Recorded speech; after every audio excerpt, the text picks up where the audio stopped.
सुप्रभात सभी को। और आप सभी को भैया दूज की बहुत बहुत हार्दिक शुभकामनाएं। आज का जो हमारा टॉपिक है उसमें मैं बताऊंगा कि हम जो फीड वाटर और बॉयलर वाटर को ट्रीटमेंट करते हैं तो उसमें केमिकल कौन कौन से यूज होते हैं, क्योंकि इसके लिए मुझे बहुत सारे मैसेज कॉल आए कि ये बताइए सर कि इसमें केमिकल कौन कौन से किसके किसके लिए हम यूज करते हैं और वो केमिकलों का क्या क्या इफ़ेक्ट होता है।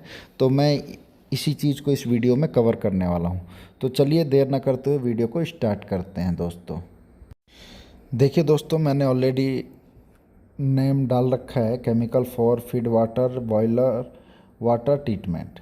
ठीक है, तो इसी टॉपिक पे हम बात करेंगे और उसके नीचे भी मैंने एक छोटा सा हेडिंग आप लोगों को समझाने के लिए कि हम क्या क्या इसमें कवर करने वाले हैं। Chemical used for pH, hardness, phosphate, dissolve oxygen, caustic alkalinity, ये जितने भी कंपोनेंट यहाँ मैंने लिख रखे हैं इन सभी को मेंटेन करने के लिए या डिक्रीज करने के लिए हम कौन कौन सा केमिकल यूज करते हैं वो सारी चीज़ें मैं इस वीडियो में आप लोगों को बताऊंगा। तो सबसे पहला जो हेडिंग मैंने डाल रखा है फॉर पीएच। तो पीएच को इंक्रीज करने के लिए हम कौन सा केमिकल यूज करते हैं? Caustic soda flakes and tri sodium phosphate, ये हम यूज करते हैं। पहली बात तो पीएच होता क्या है? पीएच जो है वो एक स्केल होती है जिसमें 7 जो है वो न्यूट्रल होता है, 7 के नीचे अगर होगा तो एसिडिक होगा और 7 के ऊपर अगर होगा पीएच तो वो बेस टाइप का होगा। अब हार्डनेस देखते हैं। देखिए, फॉर हार्डनेस मिनिमाइज, इसको कम करने के लिए, मिनिमाइज करने के लिए हम क्या यूज करते हैं? Sodium hexa Meta phosphate. ठीक है, इस केमिकल को यूज करते हैं।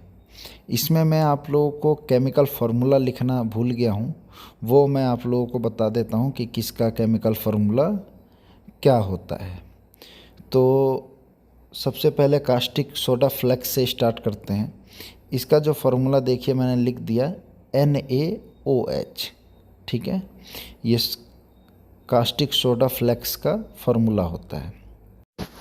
Try sodium phosphate, try sodium phosphate को TSP भी कहते हैं। ठीक है, बहुत कोई पूछ देगा एग्ज़ाम वगैरह में TSP क्या होता है, तो ट्राई सोडियम फॉस्फेट, और वो पीएच बढ़ाने के लिए यूज होता है। और इसका जो फार्मूला होता है वो होता है Na3PO4। ठीक है, तो इसको ध्यान में रखना है, ट्राई सोडियम फॉस्फेट का। अब सोडियम हेक्सा मेटाफॉस्फेट जो है उसका फार्मूला होता है NaPO3 6 सारे का। ठीक है, इस चीज़ को भी आपको ध्यान रखना है। और जो सोडियम हेक्सा मेटाफॉस्फेट है इसका एनोदर नेम जो है कैल्गोन है, तो इस चीज़ को भी आप लोगों को ध्यान रखना है। तो चलिए जल्दी से एक रिवीजन मार लेते हैं। कास्टिक सोडा फ्लेक्स का हो गया NaOH, ट्राई सोडियम फॉस्फेट जो इसको TCP भी कहते हैं उसका हो गया Na3PO4, और सोडियम हेक्सा मेटाफॉस्फेट का हो गया NaPO3 का होल 6, और इसको कैल्गोन भी कहते हैं। तो बहुत बार ये क्वेश्चन पूछ लिया जाता है कि सोडियम हेक्सा मेटाफॉस्फेट का एनोदर नाम क्या है, या कैल्गोन क्या होता है, उसका फार्मूला क्या होता है, ये ध्यान में रखिए। तो फॉर फॉस्फेट, इसका जो लेवल मेंटेन करने के लिए फॉस्फेट का, वो हम यूज करते हैं सोडियम हेक्सा मेटाफॉस्फेट। और सोडियम हेक्सा मेटाफॉस्फेट इसका हार्डनेस में का भी कम करने के लिए हम लोग यूज करते हैं। तो उसका फार्मूला वही हो गया NaPO3 का होल 6 कैल्गोन जिसे कहते हैं। और सोडियम फॉस्फेट, सोडियम फॉस्फेट जो है वो ट्राई सोडियम फॉस्फेट सेम ही है। ठीक है, तो sodium phosphate try sodium phosphate वही बात है, उसका भी जो केमिकल फार्मूला है वो Na3PO4 ही होता है। ट्राई सोडियम फॉस्फेट बोलिए या सोडियम फॉस्फेट बोलिए, TSP वो सेम ही है। तो इसीलिए मैंने देखिए आप लोग को यहाँ दिखा दिया। तो आगे बढ़ते हैं। फॉर डिज़ोल्व ऑक्सीजन, जो डिज़ोल्व ऑक्सीजन है उसको मिनिमाइज करने के लिए या उसको ख़त्म करने के लिए हम हाइड्राजीन का यूज करते हैं। हाइड्राजीन या sodium sulphide by increase the feed water temperature. ठीक है, तो इसका हाइड्रोजन या सोडियम सल्फाइड हम तभी यूज करते हैं जब फीड वाटर का जो टेम्परेचर है वो 100 से 110 डिग्री सेल्सियस रहे। इन्हीं दो केमिकलों का हम यूज करते हैं, हाइड्रोजन या सोडियम सल्फाइड। और डिजॉल्व ऑक्सीजन जो आप जानते हैं कि हम इसको डेरेटर में मैनेज करते हैं, और डेरेटर का यूज ही मेन यही है कि जो डिजॉल्व गैसेस हैं उनको मिनिमाइज करना, उनको रिमूव करना, इसी के लिए। ठीक है, तो हाइड्रोजन और सोडियम सल्फाइड, अगर हाइड्रोजन नहीं है सोडियम सल्फाइड है तो उसकी हाइड्रोजन की जगह पे आप सोडियम सल्फाइड भी यूज कर सकते हैं, उससे कोई दिक्कत नहीं है। तो हाइड्रोजन का केमिकल फार्मूला और सोडियम सल्फाइड का मैं केमिकल फार्मूला अब आप लोगों को बताऊंगा। तो सोडियम सल्फाइड का जो केमिकल फार्मूला है वो Na2SO3 है दोस्तों, और हाइड्रोजन का जो केमिकल फार्मूला है वो N2H4 है। ये सारी चीज़ें बहुत अच्छे से मैं बता रहा हूँ, बहुत इम्पोर्टेंट है, बहुत ज़्यादा ये पूछा जाता है BOE में फर्स्ट क्लास सेकंड क्लास में। अब आते हैं हम कॉस्टिक एल्कानिटी मेंटेन करना कैसे है। तो उसको मेंटेन करने के लिए हम दो केमिकल्स यूज करते हैं, एक हो गया कास्टिक सोडा और एक हो गया ट्राई सोडियम फॉस्फेट। तो कास्टिक सोडा को हम यूज करते हैं जब हम pH को इंक्रीज करना होता है, और ट्राई सोडियम फॉस्फेट का भी उसी में यूज करते हैं, या तो फिर हम फॉस्फेट लेवल को मेंटेन करने के लिए भी ट्राई सोडियम फॉस्फेट का यूज करते हैं।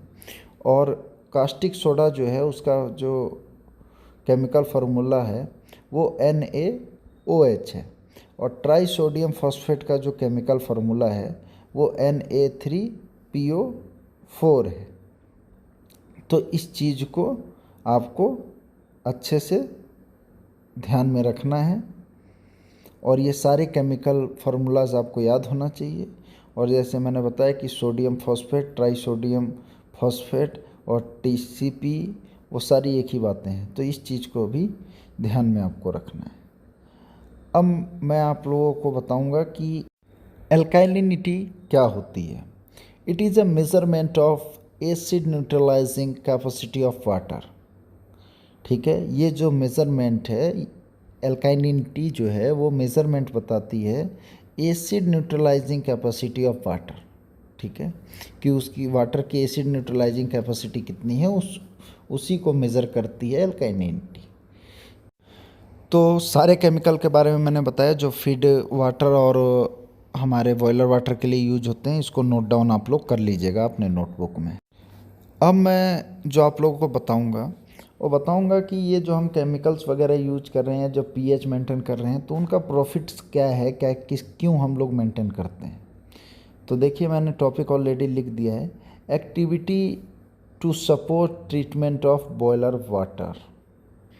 देखिए कंट्रोल ऑफ कोरोजन बहुत ही इम्पोर्टेंट टॉपिक है कि जो भी ड्रम है या जो भी हमारे लाइन है उसमें स्केलिंग ना बने, उसमें कोरोजन ना हो, उसमें हम जो मूर्छा लग जाना कहते हैं हिंदी में, मूर्छा लग गया है किसी भी लोहे में या उसमें, तो वो ना हो। इसको हम बचाने के लिए pH को मेंटेन करते हैं। सबसे पहले देखिए मैंने क्या लिखा है, maintain pH of water in the desired range is required to control corrosion. तो जो डिज़ायर रेंज है कोरोजन को कंट्रोल करने के लिए, उसके अकॉर्डिंग हम pH को मेंटेन करते हैं। बॉयलर ड्रम हो या बॉयलर की लाइंस हों या कहीं भी, उसी के अकॉर्डिंग हम मेंटेन करते हैं फीड वाटर का pH और हमारे बॉयलर ड्रम का pH। दूसरा जो है कोरोजन मेंटेन करने के लिए फीड वाटर का जो ऑक्सीजन है वो कंट्रोल होना चाहिए अंडर 0.007 ppm, इससे ज़्यादा नहीं होना चाहिए। जो डिजॉल्व ऑक्सीजन है उसको रिमूव कर देना चाहिए, जीरो समझ जाइए, जीरो रखना चाहिए, ठीक है, इससे ज़्यादा नहीं होना चाहिए। मैंने देखिए 2 लिख दिया है, मगर वो C होना चाहिए। वो कोरोजन को ब्लो डाउन भी यूज करते हैं। ब्लो डाउन जो है उसका हम यूज देखिए मैंने लिख रखा है, maintain the concentration of dissolved and suspended solid. इसका मतलब ये है कि the process of removing water from a boiler to control the level of suspended and total dissolve solid, ठीक है। तो सस्पेंडेड सॉलिड को, टोटल सस्पेंडेड सॉलिड और टोटल डिजॉल्व सॉलिड का लेवल कंट्रोल करने के लिए वाटर को रिमूव किया जाता है ब्लो डाउन के थ्रू। तो यही मेन पर्पस है ब्लो डाउन का यूज करने का। और ब्लो डाउन को यूज हम इसलिए करते हैं क्योंकि ये जो है वो मिनिमाइज करता है स्केल को, कोरोजन को, और भी बहुत सारी प्रॉब्लमों को सॉर्ट आउट करता है। जो आपको नीचे CVD देख रहा है उसका फुल फॉर्म होता है कंटिन्यूअस ब्लो डाउन, वो इसी का पार्ट है। मेनली 3 प्रकार के ब्लो डाउन होते हैं, वो मैं किसी दिन और ब्लो डाउन के वीडियो में पूरा तरीके से चर्चा करूँगा। फ़िलहाल ये यहाँ पढ़ लीजिए, जो छोटी छोटी चीज़ें मैं इसको लेके चल रहा हूँ। This stall in order to regulate and maintain the boiler water concentration at a constant level। ये क्या है, हमेशा थोड़ा थोड़ा थोड़ा थोड़ा ब्लो डाउन हो के ये TDS और TSS, सस्पेंडेड सॉलिड और डिजॉल्व सॉलिड, दोनों को थोड़ा थोड़ा रिमूव कर करके ये मेंटेन करता है। तो बहुत ही बढ़िया से ये सारी चीज़ों को आप देखिए, और अगर कुछ समझ में ना आए तो कमेंट में बताइए। और मैंने अपनी तरफ से तो बहुत अच्छे से आप लोगों को समझाया है। इसको पढ़ लेने के बाद इसका आप एक भी क्वेश्चन जो है वो आपसे इधर उधर नहीं होगा, आप पूरा बना दोगे, और कोई भी पूछेगा इंटरव्यू में तो बता दोगे। तो चलिए दोस्तों, इस वीडियो को यहीं समाप्त करते हैं। अब आपको नेक्स्ट वीडियो में मिलेंगे दोस्तों। सभी को भैया दूज की हार्दिक शुभकामनाएं एक बार फिर से।